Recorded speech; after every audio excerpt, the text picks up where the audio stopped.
Hey everyone, it has definitely been a minute since I made one of these energy updates, but here we are, and I have some stuff I want to share with y'all today, starting with the word foundation. So this is a word that has come up for me in client sessions and conversation and things I've been reading like over and over these last couple weeks, and especially these last couple days, so I knew it was time to get this message out. For the purpose of this conversation, when I say the word foundation, I'm talking about like the core beliefs that we have about ourselves. So in the body code, in the energy work that I do, this can show up as something called a broadcast message or a despair anchor, which is essentially like the energy of a negative statement that's perceived as true by your subconscious mind. So these can vary a lot, but some examples are like, I'll always get rejected, or I'm never good enough, or I'll never be good enough, or nothing ever works out for me. And sometimes the statement you might not even actually mentally agree with anymore, but when you hear it said out loud, you can tell that part of you resonates with it. And when that happens, you know that somewhere in your system, this energy is still active and still having some type of influence on you. And the way that I like to explain a broadcast message or a despair anchor is like when you're in a Costco or a CVS and you hear something on the loudspeaker, and it's normally like this pre-recorded message that just kind of plays in a loop. So every few minutes, they'll have this message going out, right? And so you tune it out, but it's still going on. And that's what a broadcast message is in our subconscious. So it's a message that's looping, and it's usually so far in the background that you might not hear it, but it is affecting you and influencing you.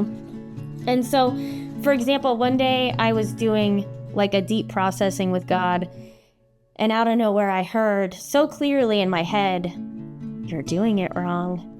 And I was kind of taken back by it, and it instantly, like, my breath got shallow and like my muscles kind of constricted, and then like, I'm not kidding, like every 5 seconds it was like, "You're doing it wrong. You're doing it wrong. You're doing it wrong." And I was like, oh my God, what is happening? What am I doing wrong? And I had this moment, thank God, where I was like, oh my gosh, like, this is not me. I kind of stepped into an observer perspective, and I'm like, this is not me. This is a broadcast message that I have been dealing with like for decades. And it's, I feel like God brought it up to show me how prevalent this was and how often it was looping like in my background. And in that moment, everything shifted, because instead of partnering with it, instead of like identifying with it, again, like I said, I became the observer. And so I was able to say like, okay, you're something I've heard for a really long time, but you are not me. I was able to create some separation in that moment. And I mean, a broadcast message, these things affect everything, because no matter if I'm making a meal or trying to play with the kids or showing up in my work or whatever it is I'm doing, like when that constant undercurrent of that voice is saying that, like, you're doing it wrong, makes it so hard to show up and be present and enjoy life, because it's like creates anxiety, insecurity, fear, you name it. And so the reason I'm bringing this up is because this is exactly what I'm seeing come to the surface for myself and for so many right now, and it's really unsettling.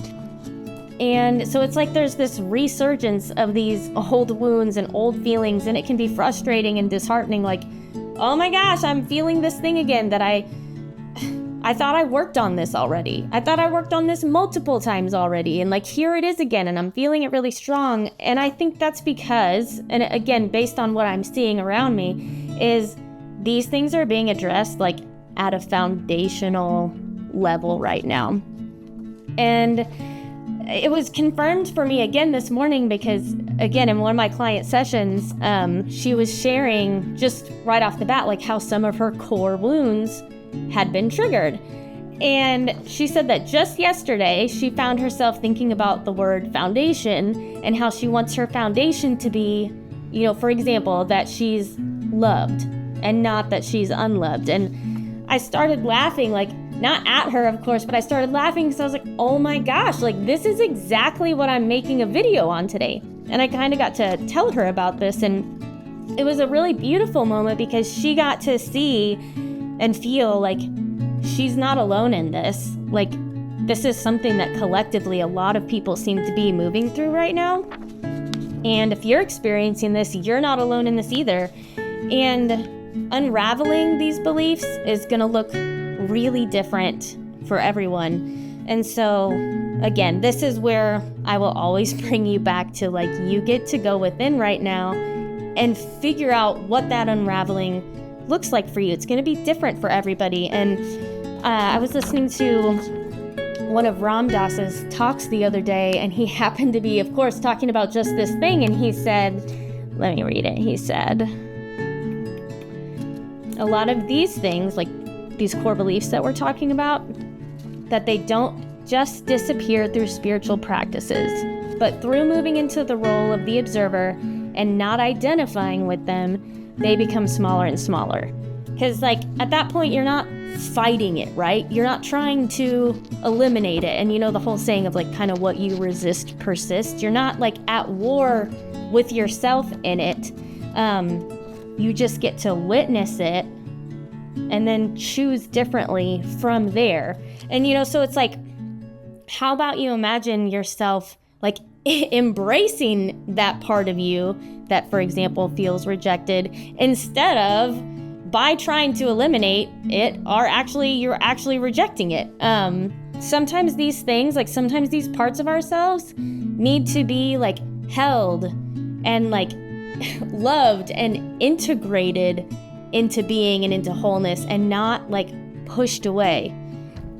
We need to, like, meet those parts of ourselves with compassion. And for others, you might like doing a visualization where you listen to some instrumental music and you imagine, if you had to imagine your foundation, again, that you get to be creative with this and, play around with it, but imagine what your foundation looks like, and imagine those core beliefs leaving the foundation. Imagine what you want your foundation to be filled with, built on what only supports you. And, maybe part of this looks like you creating some new affirmations that you speak over yourself every day. Whatever it is, I encourage you to trust yourself and to not overcomplicate this and not make it too difficult. Just follow what feels right for you. Did you hear that? Something just fell. I don't know what it was because I'm alone. Anyway, if you feel like you need support in navigating this, like, please reach out. And in the comments, I'm going to post a link to a song that I would love for you to listen to right now. It's by John Pattern, and it's called Keep Going. And I have been stuck on this song lately. Again, there's no words to it, but it feels so encouraging and hopeful. And so no matter what you're walking through right now, or if you come across, like, if you're going through a hard time, like, definitely put this song on because I think it'll be helpful. So anyway, thank you so much for listening and taking the time to be here, and I will see you on the next one.